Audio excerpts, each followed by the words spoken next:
Many type of trends can be in play on a daily chart or an intraday chart or a weekly chart or whatever time frame that you're going to look at. They will progress from one type of trend into another. To start with, on IBM here, there's more of a sideways trading range. A lot of congestion, a lot of overlap in prices. It's a fairly wide trading range, not a very solid one, in that there's a lot of back and forth type of action, not really holding the levels quite as securely as one would usually expect out of a sideways range, but nevertheless, still a sideways trading range. There's a slowdown in the momentum or the pace at the end of this range, where this triangle part of the range is narrowing.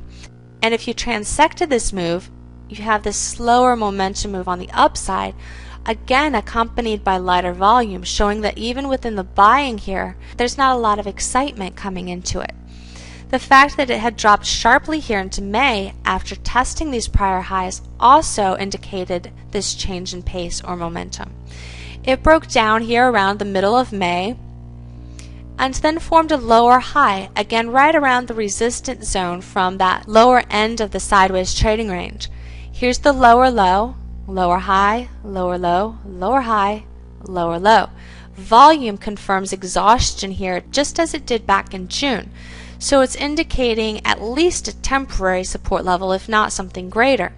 There's a strong momentum gap to the upside, comes back into these prior lows here as a resistance zone, corrects, comes back, tests the middle of this range a bit more strongly. Again, the middle of a trading range is often stronger than one end of the range. So by hitting this lower end of the range itself, it wasn't as strong of a resistance level as it was when it came into the start of August. So there was a longer correction coming out of that high than there was the initial high. Here's a secondary higher high. Again, comes into congestion zone, serves as price resistance. Higher low, another higher high. This is once again the lower end of this congestion zone, hence not as strong of resistance as the middle of that congestion zone. So go ahead and test it more securely here in the middle of September. It pulls over here into this middle of this congestion zone. And then you can see the momentum starting to turn around again. Sharper downside move, slower upside move heading into October.